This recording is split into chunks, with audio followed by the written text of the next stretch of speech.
As we shift to Navigator schools, we want to focus on 4 of the elements that drive their teaching model. The first big idea is the embracing of daily assessment that leads to dynamic grouping of students. The second is this notion of facilitating a codified curriculum that they jointly created. Next is the idea of specialization, that at the elementary school level, teachers either do math and science or ELA and humanities. And the last one is that they're really champions of this notion of whole brain teaching.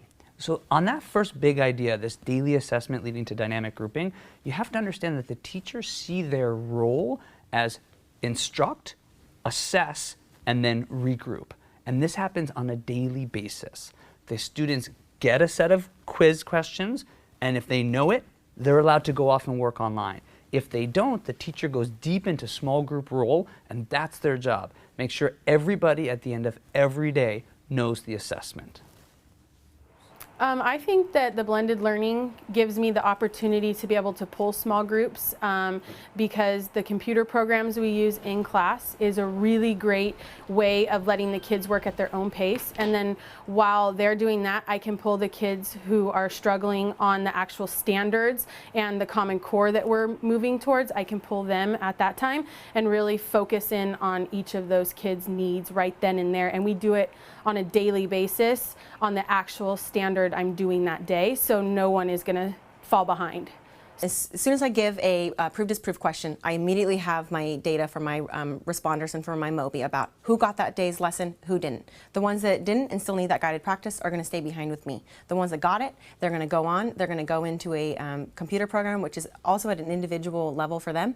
After I've seen from my data, the immediate data from my responders, that a kid doesn't get it yet, I get the luxury of keeping them in class with me while my paraprofessional takes the rest of the students. During that time, it's just more guided practice, or maybe we need to come up with a new strategy for that student.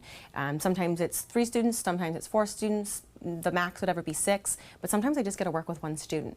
And that's where I really get to figure out where things are going wrong in their thought process and how I can correct that. So at Navigator, rather than have every single teacher constantly designing lesson plans for the next day in class, what they do is that they have a master teacher coordinate a process of designing lessons in 6-week cycles with the rest of the teachers on the team. And the beauty of this is once they know what their goals are, their objectives for this unit, they then create these PowerPoint slides that are essentially open-ended questions and visuals that get at the big idea they're going after. So if they're trying to teach kids currency, they build a slide with 10 pennies, 10 nickels, 10 dimes, 10 quarters, and then a bunch of sentence frames. So the teacher on the fly can be circling different things and have essentially endless options to have students understand the concept. And then they all teach off these PowerPoint slides. And the next year, they refine them and make them a little bit better. Our model of having a curriculum that's on our PowerPoints benefits me as a teacher because, first of all, it saves me time. Also, it is visual for the kids, so it keeps them engaged.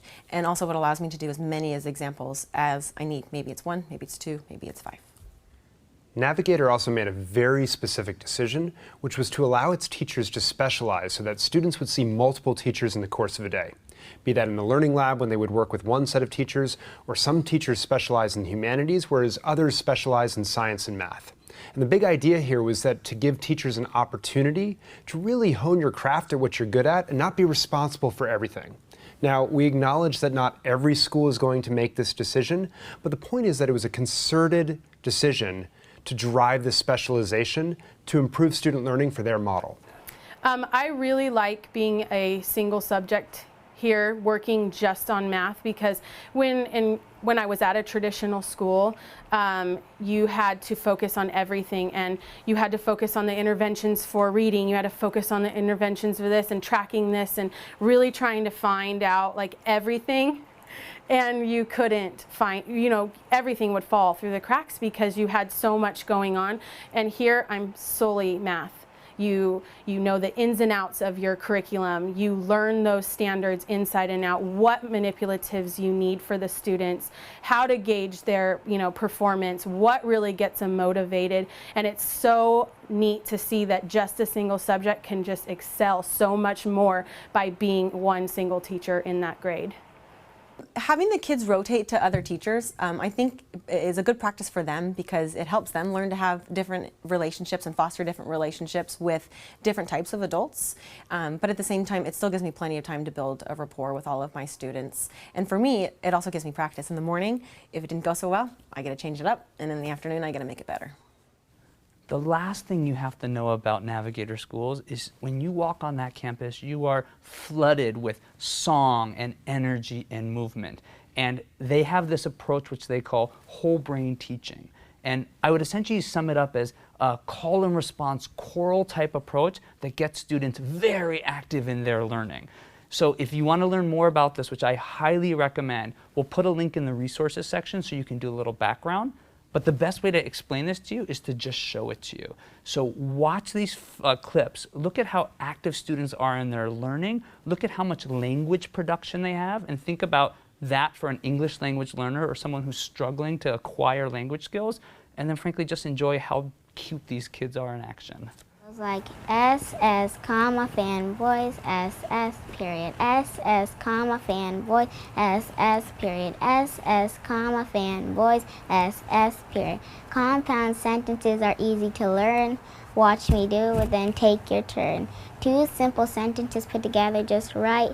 No run-ons or fragments make my sentence tight. They're responding chorally. They're speaking in partners. They're singing chants. They're cheering each other on.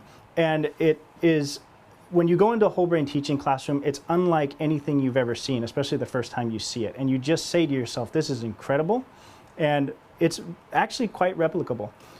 Although it creates what could be considered a boisterous classroom, it really increases the amount of learning. I mean, the research that went into these different techniques, they've tried to tap into all of the different brain areas and stimulate them during the school day.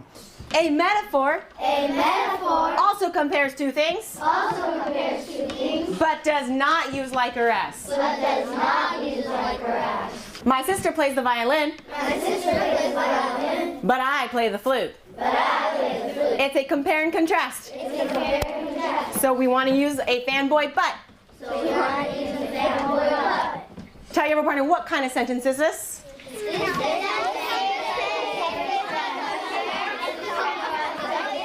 Her directions were as clear as mud. So we had no idea what to do.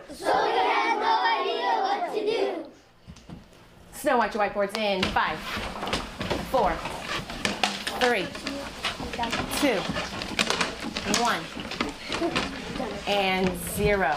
Put your whiteboards away, grab out your binders for your do now in 10,